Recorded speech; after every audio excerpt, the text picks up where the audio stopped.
But thank you so much for doing this for us. Yeah. Yeah. So before I get into the questions, why don't you tell us a little bit about who you are and what you do in Spokane and what you will be doing when you go back to Portland? Yeah, so my name's Sara Roth. I'm the deputy editor of digital for Verify, which is it's a brand that feeds all of the TEGNA stations, and we're launching basically our own company, sort of our own brand, to provide national fact checking for viral claims and to combat misinformation online and on all platforms. Verify is something that TEGNA stations have been doing for, I think, 5 or 6 years now. At the local level, people produce verifies, but it's become so popular that that's why we're launching this national brand. We started a Snapchat show about a year ago, and it's become extremely popular. So TEGNA realized that, you know, there is a need for this and there is a desire for this. So I came on as the deputy editor of digital about a month ago. And my boss, the managing editor, came on about 3 months ago. And so we're taking this team from just a couple of people to about 20 people or so. And we just launched all of our social media. So, you know, our Twitter, Facebook, Instagram, we are building out our YouTube page. We have Snapchat, and we're going to launch TikTok soon. And then we're launching the new website at the beginning of May. And on Monday, we're starting a newsletter. So that's kind of the expansion that we're doing right now. It's really exciting. So, and before that, I was, when I worked with you at KGW, I was a digital producer, and then I got promoted to a digital investigative reporter doing long form multimedia investigations. And then after that, I was the digital director at Creme 2 News, the CBS station in Spokane, for 2.5 years. And I'm guessing along with that job title in Spokane, you were one of the people who did the hiring, I would think, for digital, right? Yeah. So most of our questions, not surprisingly, revolve around what it is that people are looking for in a hire, particularly for people right out of school.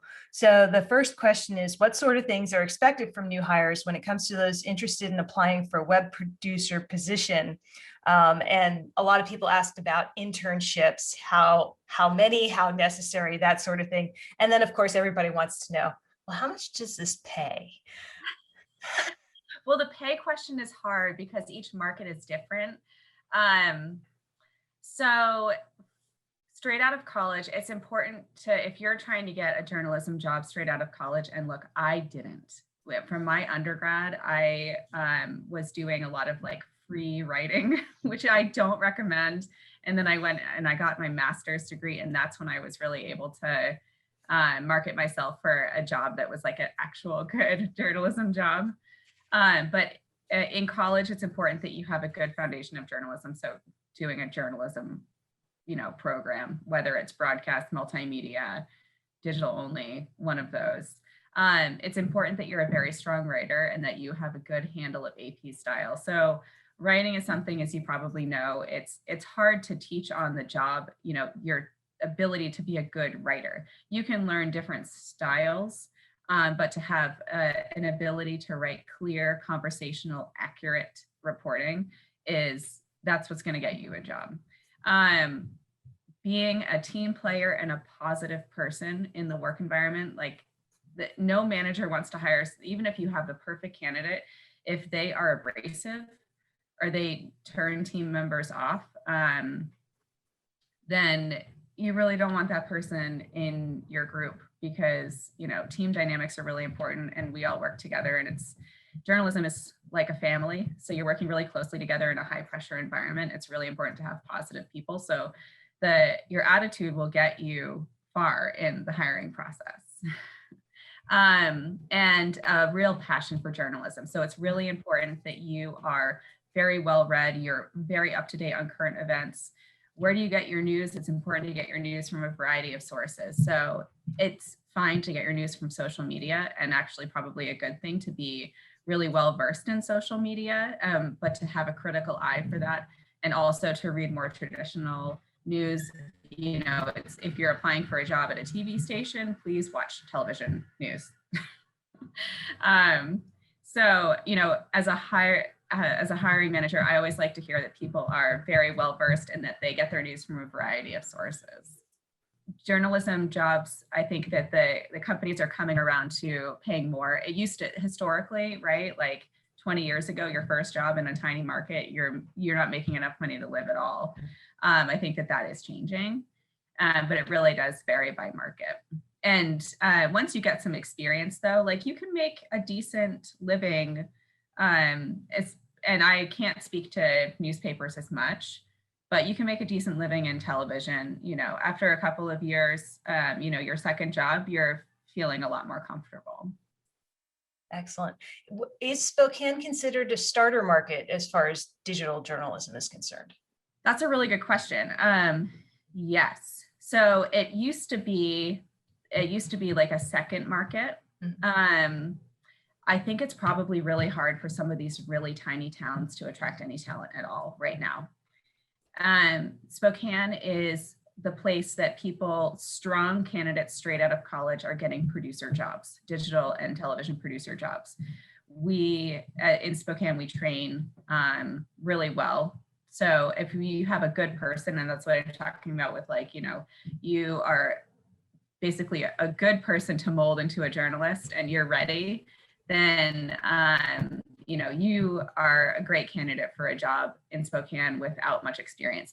Ideally, you'd have had an internship in college, and we do have an internship program. Internship programs after college are a little bit hard to come by, and they don't pay very well, right? It's like minimum wage. So if you get one, that's great, and it usually transitions into a job pretty quickly. But yeah, Spokane is kind of a starter market. It's technically a mid-sized market. Mm-hmm. And for reporters and anchors, it's like usually the second or the third stop. We rarely take reporters straight out of college in Spokane. But producers are high in demand. You can always get a job as a producer. So if you're a good one. And there's that writing element that goes into both digital and TV producing. So see, I stress the AP style, I stress the writing, and I'm not lying. So, hey, all right. The next question, like I said, was about social media. And you mentioned that. I'm curious if you think social media and digital journalism itself has had a positive impact on storytelling and news, or do you feel the noise of these platforms can take the focus away from important details? Okay. This is the big question, right? I mean, I think social media is good and bad. And places like Facebook are problematic. I mean, I work for Verify, which combats misinformation online, and it's so popular and important because there's so much misinformation online, and it's hard to fact check it because people aren't. If you're on getting your news from social media, do you know the source? It's really hard to figure out. It's not vetted by journalists, by people who are trained to understand misinformation. So you get these misinformation that's spreading like wildfire, and people just believe it at face value. So as journalists, our job is to train people to spot misinformation, understand how to fact check it themselves, and then do that fact checking for them. So we're seeing our jobs as journalists is not just to provide information and reporting, but to combat misinformation is just as important for us right now. So social media, it's a new world. The good thing is that, it can expose you to a variety of voices that you wouldn't normally get in traditional media. And I think that that's really important. But the misinformation problem is a huge problem. And when you were talking about Verify before, it sounds like some of the places that you're going are the places that a lot of this misinformation would show up. Is that a specific target that you were just like, got to go on the social media, or? Yeah. So we're trying to combat misinformation where it's happening. So that's a reason that we're going really big on social media. It's a lot of platforms to cover, and our goal is that, when we are combating that misinformation, we're not just posting an article that asks a question. You have to click on the article to get the answer. It's combated in the headline, so that wherever people are seeing it on social media, if they're seeing our articles floating around, they know the answer without having to click out. Because that's one of the big problems with social media, is people just read headlines and they don't actually look into the context. Right. Excellent. Kind of a related question. What do journalists need to do to stay relevant? And what do you think of news sources like YouTubers that share news? There are some good YouTubers and some that are problematic. And honestly, as somebody who works in this space, it's really hard to keep up. But to stay relevant, you have to keep up. You have to be knowing what the latest social media is, what the latest news sources are, and you have to constantly be reading news. I mean, if you're going to be a successful journalist, you have to be super passionate about it. And, we work, 40 whatever hours a week, but on my off time, I'm experiencing news. I am reading the news all the time on my phone, on TV, on newspapers, magazines, and you just have to be a voracious consumer of news to stay relevant.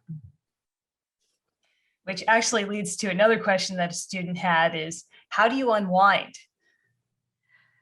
This is a problem for journalists. Most of us probably need to be in more therapy than we're in. And the other thing that has happened to me after working in hard news is I'm not as connected with my emotions. And this is, common. So,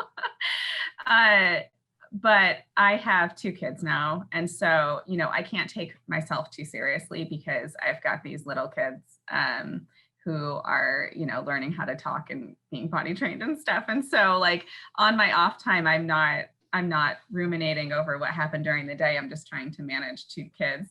I am very into running and camping. And I think that those are things that make you take your mind off of, the day. It's really important to have time to separate yourself from the news. So as much as it's important to be a voracious consumer of news, you need to be able to separate and to clear your mind and to just kind of reset. Otherwise, you'll get boring and also get burned out. And burnout is a huge problem with journalism. So it's really up to you to figure out how you can manage your own burnout. And journalists have a tendency to work a lot and too much, and it's not necessary. So just make sure to manage your own hours, take breaks. These are things that people need to do to be successful for a long period of time. Because we do, Carrie, you've seen it, journalists burn out in their early 30s and they're like, I'm going to go work in PR. Yes. And that's fine, but burnout isn't necessary, if you can manage it. I like that. Burnout isn't necessary. And I think we do need to remember that some more, because we are constantly surrounded by everything. It's everywhere now. So best advice for getting started.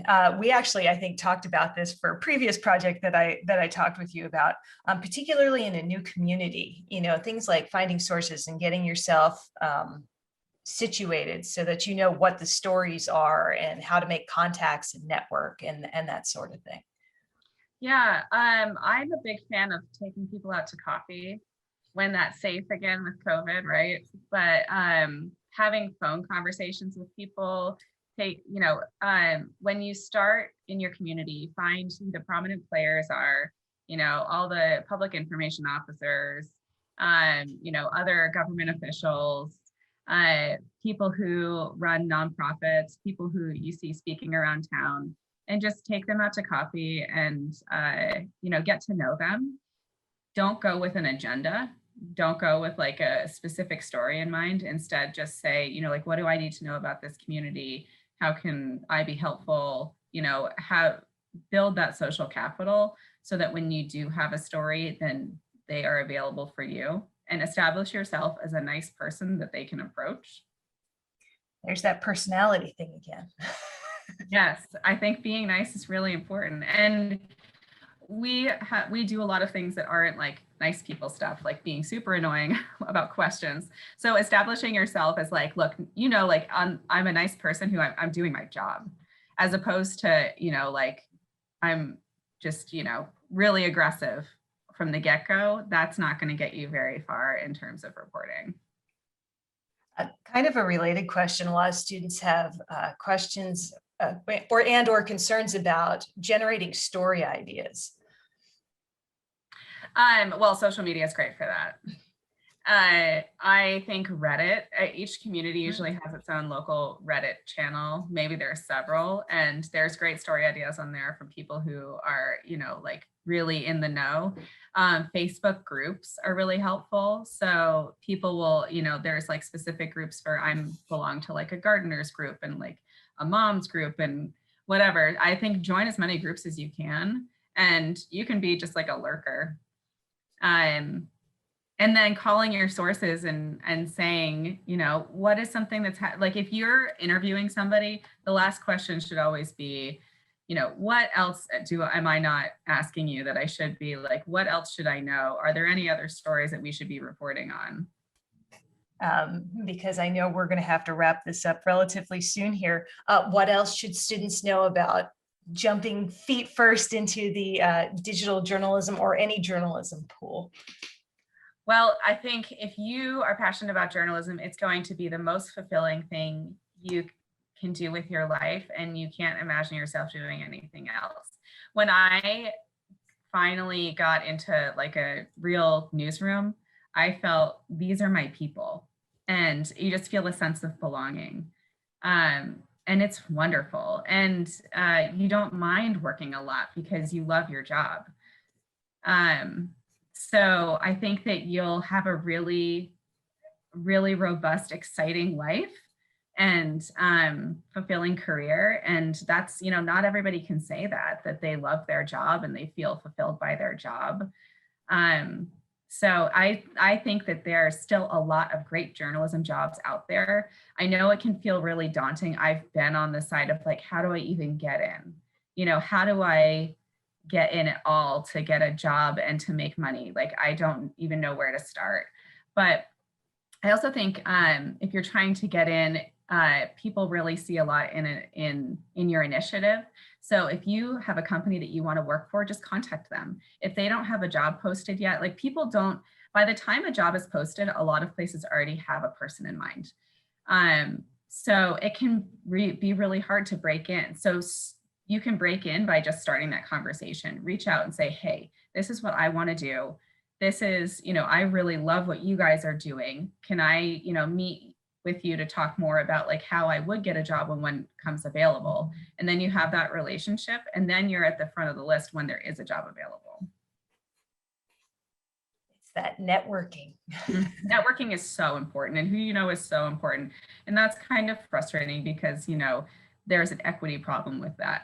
But you can make that networking happen. You don't have to already know somebody, you can meet somebody. And we try to tell our students, hey, you do know somebody.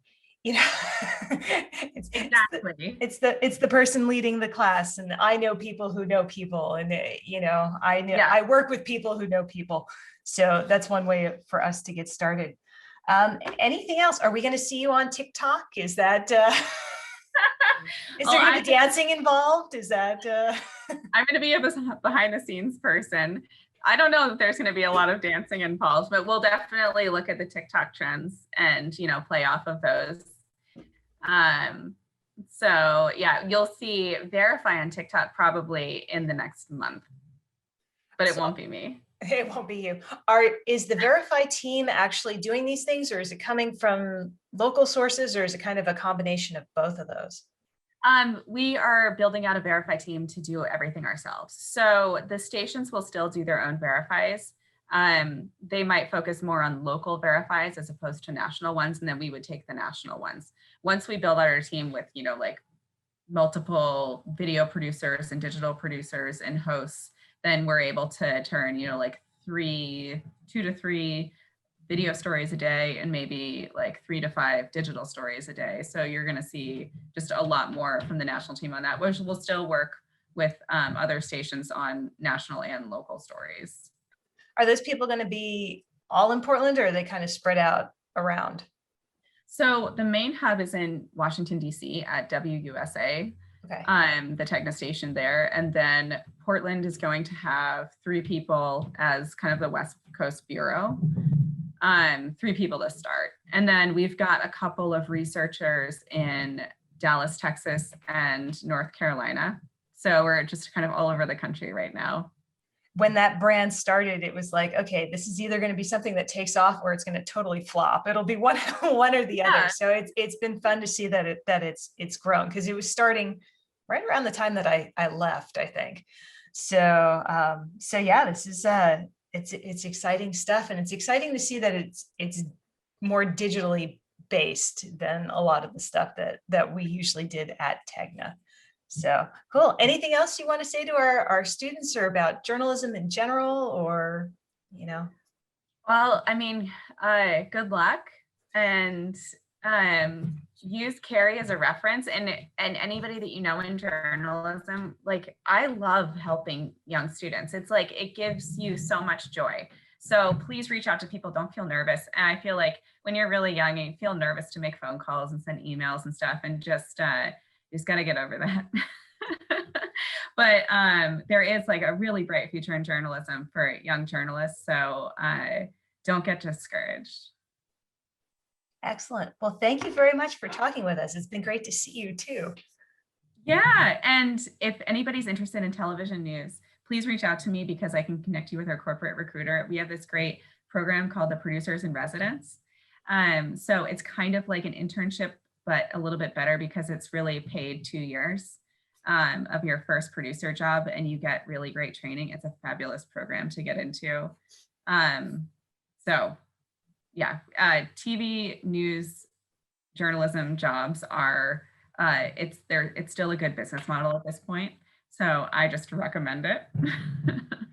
Excellent. I'm glad they're still doing that program too. Yeah.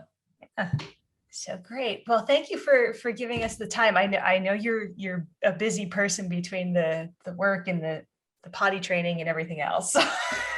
Well, anytime really. It has been really busy the last few weeks, because we just launched all of our social media yesterday.